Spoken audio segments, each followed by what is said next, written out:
buenas tardes. A nombre de Riel Editores les doy la bienvenida, como decía Ernesto, al lanzamiento del libro Multiforme y Comprometido, Neruda después de 1956. De todas formas, quiero agradecer y a nombre de la editorial, quiero agradecer a la Fundación Neruda que nos está acogiendo con este lanzamiento. Bueno, lo primero que quería decir es que este libro de Greg Dawes yo creo que se inscribe en una línea de las grandes exégesis que hay de la obra de Neruda, en la línea de Amado Alonso, de Alain Sicard, el pensamiento poético de Neruda, que son trabajos que aún cuando abordan la obra total, pero en términos coherentes, como una totalidad, no como monografías independientes unas de otras, ¿no? Entrando al libro y a las circunstancias, quiero recordar que el 2004, cuando se celebró el centenario del natalicio de Neruda, apareció un brote bastante irracional de antinerudismo. Se transformó en una especie de moda intelectual, ser antinerudista, ¿no? Las críticas contra Neruda llovieron desde todos los sectores. Como ejemplo, una de las cosas que se dijeron: el gran poeta del amor romántico, el obsecuente militante comunista, como nadie vivió de rodillas, disciplinado y acrítico ante Stalin, Mao Zedong y otros libertadores, entre comillas. Esto lo escribió Enrique Lafourcade.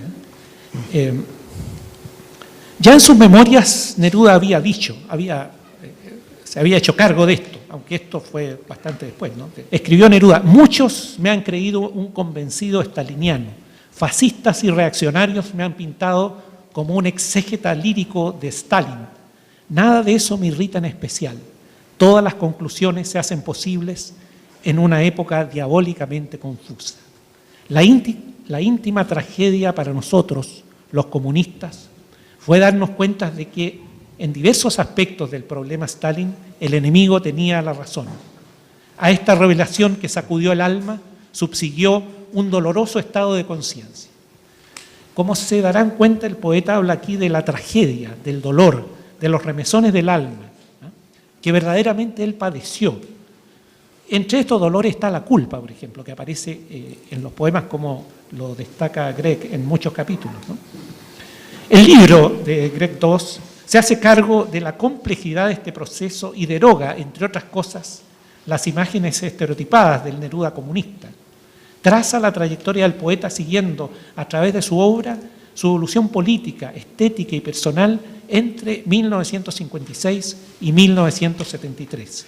En 1956 se produce una dura crisis en la vida de Neruda, vinculada con las revelaciones de Khrushchev sobre los crímenes del régimen de Stalin, y se va desarrollando a lo largo de los años, extendiéndose por lo menos de 1957 a 1968.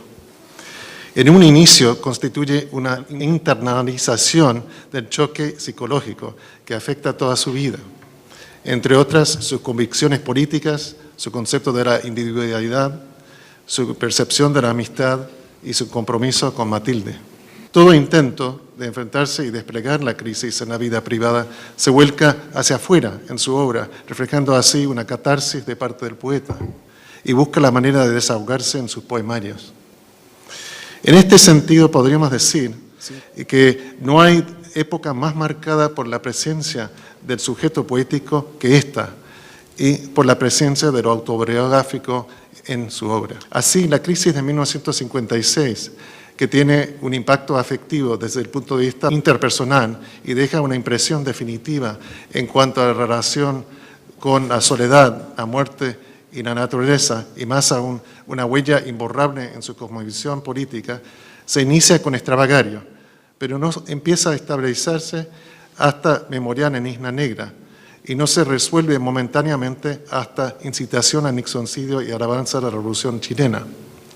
De esta manera, el impacto de las revelaciones de 1956 se articula primero en Extravagario, de 1958, de una forma sustancial, como una especie de crisis personal que el poeta se ve obligado a asumir, a absorber y ver cómo va a superarla. Esto se manifiesta en los elementos temáticos, los tonos que invaden el texto y el rol del sujeto poético, todo lo cual resulta ser síntoma del despliegue de la crisis en el poemario. Se trata claramente del desahogo de Neruda en un momento en que no puede discernir el efecto ideológico y personal de dicho momento coyuntural. De ahí que, en cuanto a elementos del texto, predominen el silencio, la muerte, la soledad recuperada, el humor fresco y a veces negro, la ironía, la incertidumbre, la autocrítica, la crítica y el refugio en el amor de Matilde. De hecho, esto último merece una explicación más detenida.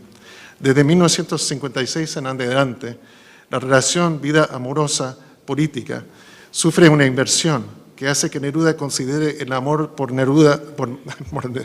Matilde como piedra angular de su vida, ancla indispensable para afrontar lo que la vida le traiga, dejando atrás la preeminencia de la política tan atesorada por el Neruda moderno y el autor de Canto General y Las uvas y el viento. Cierro este libro con comentarios sobre las otras obras póstumas de Neruda, que sostengo se enlazan con los poemarios publicados después de 1956. Es como si el bardo, con los ocho libros postreros, quisiera dejarme una muestra, un legado que constate la variedad de sus ópticas sobre el mundo y que no permita que el lector lo encasille como un escritor de excelencia en la tierra o el Canto General. Si bien es cierto que el tema que recorre gran parte de estos es la muerte, sus temores, sus angustias, la indiferencia de la naturaleza y paradójicamente la necesidad de fundirse con ella, sus meditaciones y sus especulaciones, también toca otros temas significativos, como son, entre otros, el cuestionamiento de todo, la importancia capital de defender a la unidad popular, la vitalidad y melancolía asociadas con la memoria, la necesidad imperante de la pasión, principalmente la de Matilde, los amigos y camaradas rusos y Rusia como tal, sus errores y debilidades, el valor de la sencillez de la vida, la soledad revalorada y recuperada, y la crítica y la autocrítica. Lo que se aprecia entonces en esta obra póstuma, aún más quizá que los libros que van de 1956 hasta 1973, es al poeta curioso, indagador, maravillado, autocrítico, incisivo, devastado y sensible. Junto con su obra Después de la crisis, se trata de lo que podría considerarse la etapa más interesante de la producción y vida nerudianas. Gracias.